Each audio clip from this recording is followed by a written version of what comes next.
Welcome to Dungeons and Downtime, where we talk a little bit about the campaign so far. We've now made it through session 7. The crew has completed their first quest chain and have updated or upgraded their faction relationship with the Shapers of Stone from neutral to friendly. And that means something in the world of Frontiers. Would you say we've passed a milestone, Josh? You haven't yet passed a milestone. It's like trying like so DMs hard. out there. The question you get asked, have we leveled up? No. There is a big ritual happening in a couple days that might Nothing can go wrong with that. Might be a milestone, sure so we'll see. It's fine. But we wanted to take a little time as you guys finished up your first task to kind of talk back and think about the show so far and the campaign so far. So open it up to you. You've got a couple questions from people on YouTube as well. But how are y'all doing with the campaign so far? I'm loving it. Like I'm liking it. The novel nature of being like on a exploration party. Like it's like. But like for the whole previous campaign, it was like we had set quest lines we were trying to follow. We had clear goals in mind. This was just like, hey, go see what's out there. It's like, oh, geez. And we got a shutdown. Okay. Yeah. Yeah, I like to trap you all in like at a location, and then it's like that you're not familiar with, and now you have to deal with that. I think that's not something that happens a lot. I want to rewrite the Gilligan's Island theme song to be about us coming to. Yeah. Oh, please do. You guys have to come up with a name for your group first, so that's true. We still don't have a name. Yeah, I think we are starting to kind of come into our own with our characters. There's always the first few sessions of who am I? What do I sound like? What do I look like? How do I act? Oh my God, is that too much like my last character? And I think everybody's kind of in their groove now or at least for phase 1 of this adventure. Yeah, I agree. I think people are getting like a good feel for their characters and who they are. So, and it's just always that exciting thing to see like where we go when we grow, and like who do you decide you want your character to be as they develop. That's very true. I don't want Robert to be a complete asshole, but he's definitely going to be the kind of guy that's like, funny. I did it. Yeah, I did it. I mean, I'm not going to say I didn't, but I had my reasons, and here they are. He's the lovable rogue. He's a scoundrel. He's in the most entertaining way possible. So, yeah, he's going to look out for himself. But if he can bring you along with you, he will, because you may be more of use later. That's true. And he has his moral code. It'll kind of unfold a little bit as we play, but he's not going to lie about, I took the last piece of bread out of your knapsack. I was hungry. You know, what can you do?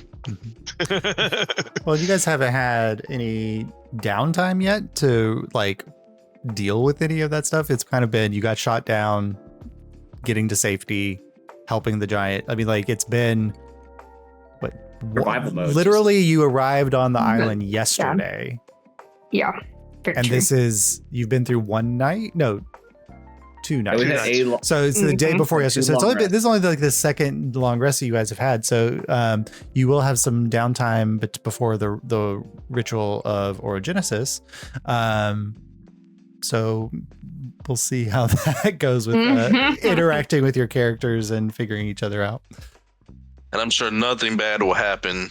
Oh, be fine. Leading up to. There's never been anything that's happened during a ritual, guys. Never. At the peak of a mountain with a giant vein of Zephyrside, what could possibly go wrong? I mean, and also nothing's ever happened. Rituals famous for not ever causing anything.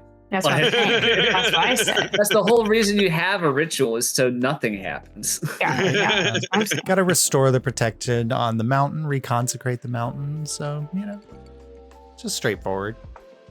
Yeah, It's going to be that initiation. Yeah, waves of enemies. If I've played enough RPGs, it's you always check behind the waterfall. If there's a ritual going on, you've got at least 3 to 5 waves of enemies that you have to fend off. be fun. So what are some of the questions you got for us, Josh? All right, so we've got we've got a series of questions from for all of you from Brandon Hain, and we'll start with Bonnie for the first one. Back in the forest, Bonnie, you mentioned you once led what sounds like the Harengon Scouts. What was it like, and were you the only Scoutmaster? And how was it like managing the young Harengons? No. The phrase I hear a lot is like herding cats. I mean, the kids are all just really excited to be out there in the forest, and sometimes we would go around and sell baked goods once a year to raise money for the troops. But really, it was a way for me to keep an eye on all the different scouts. It was a bit complicated because, I mean, a lot of my kids weren't Harengon, and they wanted to participate. So we had to adjust some of the activities so that it was fair for everybody concerned. But overall, it was a good experience. Nice. Lord Scoutmaster Bonnie.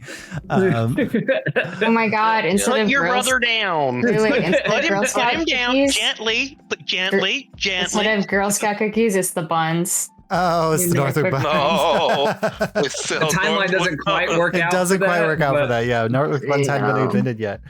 All right. But you know who could have Been tasted in some of it. who've been in Or it. even been in the Scout. like been Oh. Fellow Scoutmaster. bought something from one of our There you bake go. sales and it changed her life. We're changing the lore. No, wrong part of the world. Yeah, true, Yep. true. Andalus, That's me. what is Andalus's favorite type of rock in your forest, and do you like to? Andalusite is a gem itself. Mhm. I think he tends to like things that are like amber or like things that are gold or Mhm. more earthy tones are what he kind of leans towards. Oh. Yeah. So he does a lot with that. And then what was the other thing? Do you like to decorate? Was the second part of the Oh, question. he doesn't really like to like stay in a house or anything like that, but he loves knickknacks and he loves making little things. So in a way, he likes to decorate. Yes. Yeah. And he has hold on, I'll tell you all the kits he has. He has jeweler's kit and oh my God, he has so many kits. It's like he can use a jeweler's kit. Here it is: weaver's tools, jeweler's tools, herbalism kit, and poisoner's kit. So he's very multi-talented. He can make all kinds of things. And Kieran has woodworker's kit. Yeah. So You guys are covering all the Powers bases. combined. Yeah. We can make a house, honestly. And fill it with poison. Yeah, exactly. Very important for the house. Arsenic wallpaper. Yeah. He had a follow-up question for Dottie. Yay, Dottie. Does Andalus feed you a consistent diet, or is it usually just what is around? Oh, well, I have good berry, and I also can grow things with my stuff. So I think I can pretty much grow whatever she needs. Yeah, and If she wants certain things. Dottie's a pretty self-sufficient chicken. I think she can also find the worms and things when she wants them. True, yeah. It's a well-kept chicken. She is. Let's see. Ravik, if the face spider hadn't been trying to kill you, do you think you could have charmed it? or do you draw the line at fangs and 8 legs? You know, the only thing, Ravik does not have speak with the animals, so I don't think he could have charmed a face spider. Ravik's more like a people person when it comes to that type of thing. I don't know if animals are really his jazz. yeah. But it would have been. I won't say he wouldn't have tried it, but Now, if a Drider shows up, we'll really figure out. that. Nuke it from orbit. It's the only way to be sure.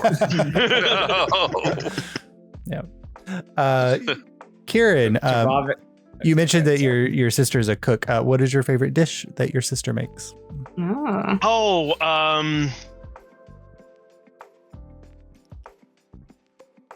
She does a thing with a fish from another world and ligonberries that you Interesting. normally wouldn't think would go well together, but but it does. It's kind of like a trout almondine, only with a different palate set. Nice. Sounds delicious. I just like the sound of blagonberries. So. Having somebody whose sister is a chef, like I want to meet your sister because there's nothing I like describing more than food. You're so good at describing food. It makes me and Jace hungry every time you describe food. Food and rocks. That's true. Yeah. Well, if we ever meet Telesia, you know, you will have your opportunity. Josh, did you ever see that? Did you ever see that meme about the geology final where the guy like he either dropped LSD or smoked a joint beforehand, he ended up he got like the second highest grade ever in the history of the final because he tasted the rocks. Yeah. Tasting a rock is a legitimate way to know what type of rock. Yeah, but that was like we're doing rock identification. It's like, you should lick the rock because that's going to tell you some things about that rock. Yeah, the miner in the Rudolph stop motion cartoon. Yeah. Oh my god. Like, Yukon Cornelius. Yep.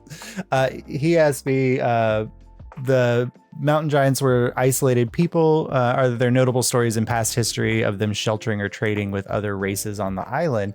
And I think that mentioned a little bit in the last episode about that. Yeah, they've interacted with the Darati and the Delki, the Centaur tribe and the Leonin tribe often. And those are the two major tribes on the island.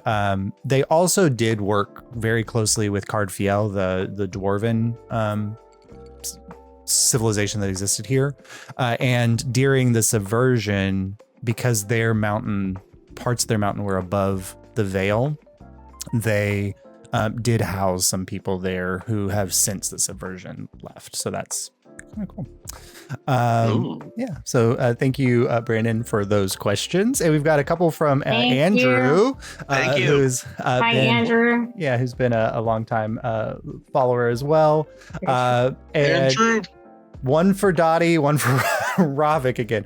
As the smallest member of the party, how does Dottie feel about being around giants?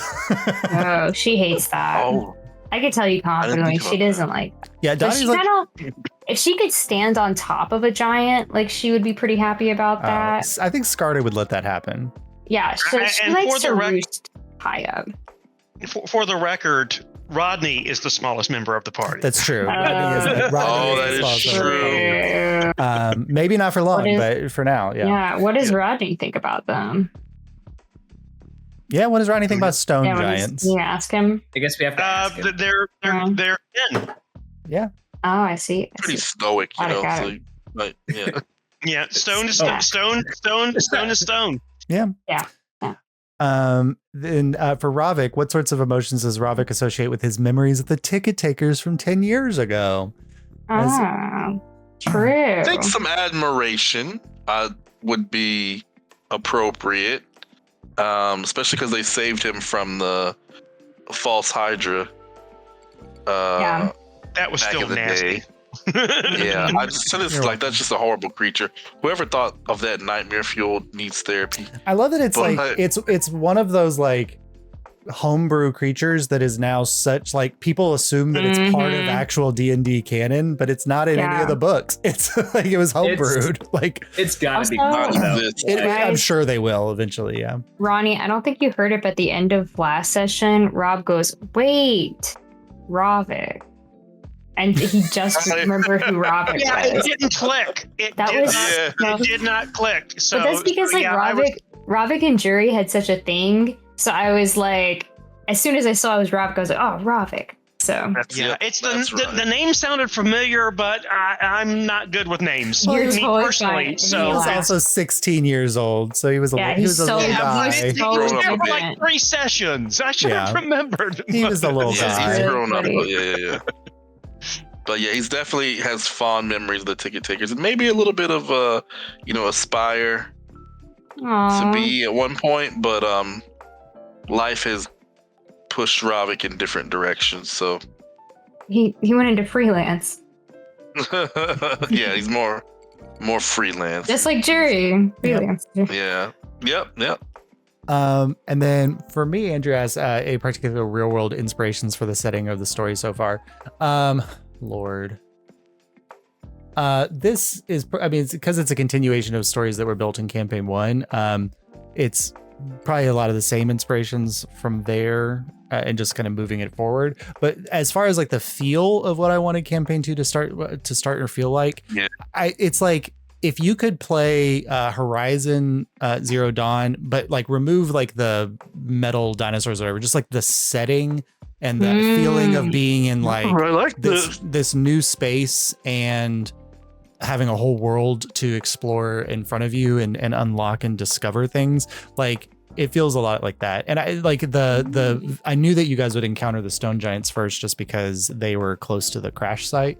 And if you like look at some of the inspiration of like the stone giant culture, it's very similar to the culture that you start out in that Horizon. So probably that, or any open world RPG game in general, is probably a huge inspiration, because I wanted this one to be, while you always had so many choices about what you could have done in campaign 1, I wanted this one to be, you have as many choices as you want on this island, and things to explore and unlock, and maps to draw and figure things out.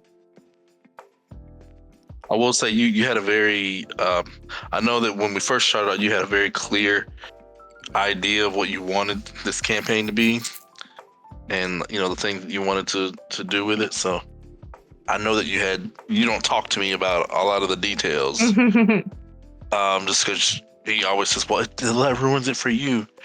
But you did have a very clear idea. So knowing that you sort of equate it to the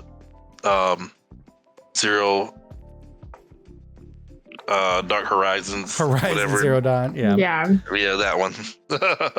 It's I like video games. That feeling, that's pretty cool, because that is a pretty cool, that's a pretty cool world. So and that's interesting. I wanted it to be like there's secrets in this world. My favorite thing about any sequel, right, is the first book has to establish the lore, and then the sequel should challenge the lore. And so I'm like starting to already lay the groundwork that like that a lot, like, I mean, that place that you guys discovered in the mountain is older than anything that you have seen. Which, that was crazy. Like if Abel and Mar had been in that location, they would have lost their damn minds. Yeah, that gave me chills. This crew is just like, oh, okay, well, whatever. We're like, is that to steal something from here? I guess not. And that's one of the things with sequels is, with series, okay, we have these popular characters and they beat the impossible and they stop the apocalypse. So how do you top that? Yeah. You either have to go increasingly ridiculous stuff or you have to take a left turn. Yep. And we've taken a left turn, which is fun, which is the ground rules are still the same, but there's all these different things being thrown in to it. And you talk about secrets. One of the things that I've enjoyed is the fact that each of us, unbeknownst to the others, came up with some secret bit of background where we're not normal people. Yeah. There's something going on for each of us, which has been great fun. It's kind of like how can I mess with my fellow players? Because we know each other so well now that it's just like, let me throw a curveball in here. Yep. You've got Lucky, who's a cleric to a dead god. How does that work? I'm still we need Jace here. But it's still talking to their god as far as they see. But none of you know that. That they're talking to them. Ravik is having dreams of being covered in barnacles. That maybe aren't dreams. Andalus is Durin is not from around these here parts. Andalus's body is different than what it appears to be and is too heavy to carry. Yes, we learned one thing. Yeah, you are shorter than you appear, and you are heavier than Karen can lift. Yeah, don't take them for granted. for granted. I Yeah. hate you. I wasn't going to mention Steven Universe, but I'm getting a vibe of. Yeah. Is it Paradox? No. Yeah. But I was gonna say what I like about the game is like this is much more guild-like in theme, which I really like. Like we were in a guild in Ticket Takers, but we were really it was really more like we could do kind of whatever we wanted still. You were adventurers. Yeah, we were adventurers. There's a big difference between being an explorer and being an adventurer. Exactly, and that's very like apparent in this. It's a totally different play style for us as players, which I think is really rewarding. Yeah, and I think for me, it's like the big difference is like the motivation itself is different, right? Like when you join an adventurers guild, your goal is to like, I'm going to become this famous person who goes out on quests and amasses fortunes or does whatever, right? Like there's this whole thing of that. An explorer, like the goal is the journey itself. And and I think that that's a huge shift in focus, and I think it's fun. Yeah. Yeah, it's so awesome. I'm having a great time. And it's interesting seeing the similarities to past characters and the complete and total differences. Me have found yet another way to not have to worry about history and lore. Yes, because Kieran ain't from around here. And Source was created out of whole cloth only 3 years ago. So, my weaknesses as a player in real life are being masked in the game by character choices. So there's that similarity, but everything else is different. Yeah. And he's like, and Julius is like almost completely opposite of Jury. Very, very, very different. But it's funny because he's similar to a character I played in a different campaign that Rob and Atwood probably are picking up on. Because he has a lot of tropes from that I really like. But he's that was a great character. Exactly. So I wanted something like in that realm, but not exactly that. So I've been having a good time with it. And Bonnie's on the land, it seems. That was an interesting tidbit. I forgot Rob. What was the name again? It was. I should have been paying attention. Brunhild. I wrote it down, but Brunhild is something. It's Brunhilde, and then the last name, which has one K and a silent T. Is that Rick with a silent K? With a silent? No, it's Rick with a silent T. No young ones joke. But yeah.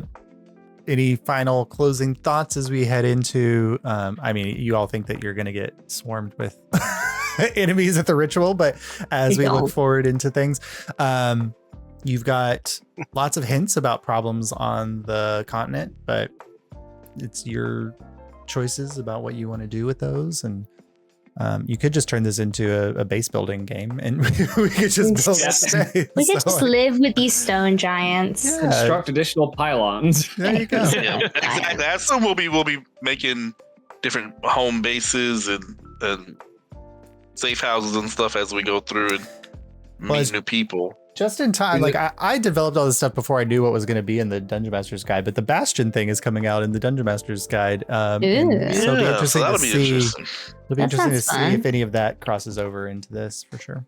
There was some of that in 1E that was fun because there it was 12th level was kind of like that was your apex. A few classes could go higher or would go higher, but that was kind of when you would retire and there was a thing for building your keep and what it cost to build a Barbizon and Barbette, whatever, Bulette. Whatever. Well, it depends on what you have in your menagerie, but that was a fun thing because, in that game you got experience from gold. So you accumulated insane amounts of gold. And what are you going to do with it? It's magic item was by rarity. It wasn't by cost. It wasn't an issue. So being able to go, okay, this is going to cost you 20,000 gold pieces. And, it's like you draft up your castle and spend time with graph paper coming up with things and tallying it up. And third edition stuff. That was first edition. That was AD&D. Yeah. It carried on some in later versions, but that was one of the big changes from basic and the white box and the red box. Was where you could do things like that, and so with them bringing back the world of Greyhawk and that mechanic, it's fun again because Paying homage. you know, it's we kind of had a little bit of that with the ticket takers and Broadfield. Broadfield, where it's like, okay, we're going to end up back here, but what if we had role played building Broadfield? Yeah, and Excuse so me, Ticket Town. Sorry, Ticket Town. Yeah, Ticket Yeah, Town. yeah. I have to change the Did you spell maps. Ticket Town? And that's in your first downtime. Like that's that's going to be some of the decisions that you guys are going to have to make of as they start putting together this temporary base structure here, what are you going to have them focus on? What do you think would be the most useful for the expedition? And so you guys are going to get to make some of those decisions about, like, I think it's more important that we build up the Arcanists' work because we need that magical side, or, like whatever you want to direct. And they'll work because they're also characters, so they'll get to work on their own things. But because you guys are the face of the expedition, when you say to them, we really need this resource, that's where they'll put most of their energies. So you'll start directing that in the next session. So we're like the Stargate SG-1 team. Yeah, it's very like, it's very Stargate Atlantis. It's very like Lost. It's very, like you guys are, you have to stay alive and get your resources and carry out your mission until you can. We just need a 0-point module. There you go. Find a way to get Very there. cool. Yep. The ZPM. All right. Any final As thoughts? the before we Canadians say, I'll do. Oh, this is exciting. Yeah. We should Thanks add again, an Josh, extra for play day. Thanks, Josh. Yes, thank leading you, us Josh. through another round of Absolutely. stuff in this world. Yes. I'm excited. I love it, and it's mostly because I get to design things for you all, and you guys enjoy it. So that's the joy for me. Absolutely. Yeah. It's for when you get to say something and I'm like, what? And me and Jace are like, what? What the fuck? You and Jace, you're I reacting, love watching the two of y'all when stuff is going down. It's its own entertainment in and of itself. Can't hide my face. I get too excited. Yeah, I'm excited about the lore for this one. So Yeah, it's very fun. So for all of you in Viewerland, thank you for sticking with us. Thank you. Thanks, Bring everybody. in some Yeah. friends. Yeah. It's still early in the campaign. Bring them in. Yeah, Thanks, thank you, Brandon. Brandon Thanks, and Andrew, for your questions, and The boys. The boys. Yes. keep dropping them in there because The boys. we'll do another one of these after so many other episodes, and we'll answer some more Yeah. questions. Yep. But go ahead, Ronnie. Yeah. All right. We love you guys. We love you guys. Love you all, and I'll see you all next time. Yay. Yay.